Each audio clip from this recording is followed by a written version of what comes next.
West బెంగాల్లో Mamata Banerjee ఓడిపోలేదన్నారు Samajwadi party chief Akhilesh Yadav. ఇవాళ మనమందరం ఎన్నికల మోసానికి వ్యతిరేకంగా నిలబడాలన్నారు.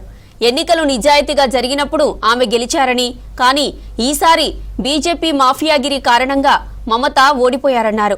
రాజకీయాల్లో మహిళల ఎదుగుదలను బీజేపీ సహించలేకపోతుందన్నారు. టీఎంసీ అధినేత్రి మమతా బెనర్జీతో భేటీ అయ్యారు అఖిలేష్ యాదవ్. కోల్కతాలోని ఆమె నివాసంలో కలిశారు. బెంగాల్లో బీజేపీ అక్రమాలపై ఇద్దరు నేతలు చర్చించారు. దాదాపు 100 సీట్లు బీజేపీ దొంగిలించిందని మమత తెలిపారు. దీనిపై న్యాయస్థానాల్లో పోరాడతానన్నారు. ఎస్ఐఆర్ పేరుతో టీఎంసీ ఓట్లను తొలగించి దొంగదారిన బీజేపీ గెలిచిందని చెప్పారు.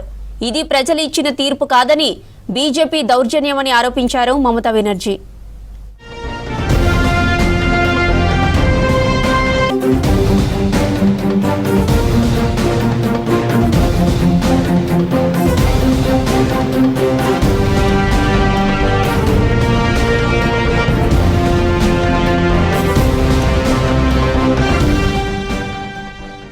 जो इलेक्शन में बेईमानी हुई है उसके लिए खड़ा होना पड़ेगा। ईमानदारी से इलेक्शन जब हुआ, इलेक्शन कमीशन ने जब इलेक्शन आया तो वो जीती। और इस बार जो मल्टी लेयर माफियागिरी हुई है इलेक्शन में, कोई कभी सोच नहीं सकता था कि इस तरह की बेईमानी Bharatiya Janata party, election commission, उनके संगी साथी,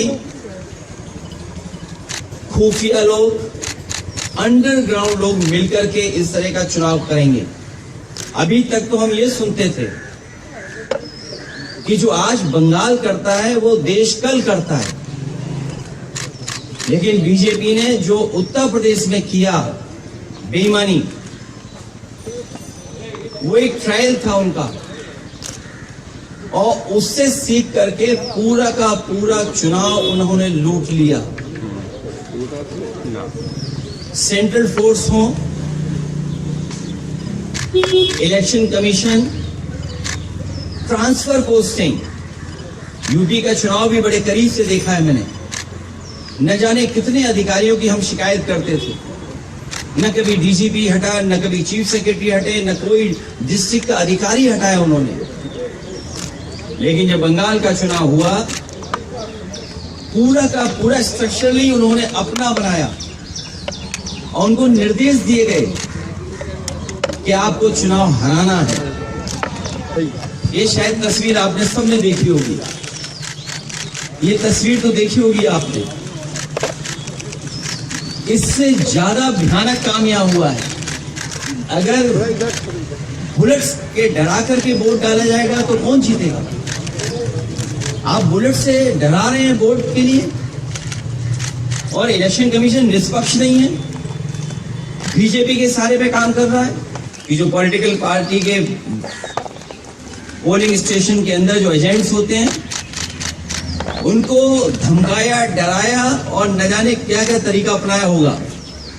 यहां देखिए आप, जब डराया, धमकाया और पुलिस का साथ लिया तो कितना 77% पहुंच गया वोट बीजेपी का। 77%। ये वो डेटा मैं दिखा रहा हूं जो इलेक्शन कमीशन के पास भी अवेलेबल होगा। ये तो पूरे इलेक्शन की प्रक्रिया ही बदल दी इन्होंने। आदरणीय दीदी संघर्ष करने वाली हैं, वो निराश होने वाली नहीं है।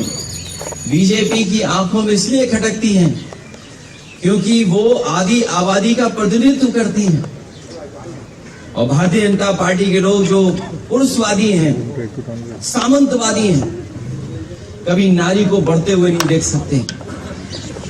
इन्होंने नारी को मुख्यमंत्री नहीं बनने दिया। राजस्थान में जो पहले मुख्यमंत्री की दावेदार थी, मुख्यमंत्री रही, और देश में केवल एक मुख्यमंत्री आधी अधूरी बनाई, जिनके पास कोई पावर नहीं है। इसलिए हम इस लड़ाई में आदरणीय दीदी के साथ हैं, क्योंकि लोकतंत्र को बचाना है, संविधान को बचाना है। अगर हमारे वोट के अधिकार को ही छीन लेंगे तो फिर क्या लोकतंत्र बचा? इतनी डेमोक्रेसी को किसी ने डिस्ट्रॉय नहीं किया हुआ जितना भारतीय जनता पार्टी ने किया। और भारतीय जनता पार्टी पावर के लिए, अपनी ताकत के लिए किसी भी सीमा तक जा सकती है, कोई भी कानून नियम तोड़ सकते हैं।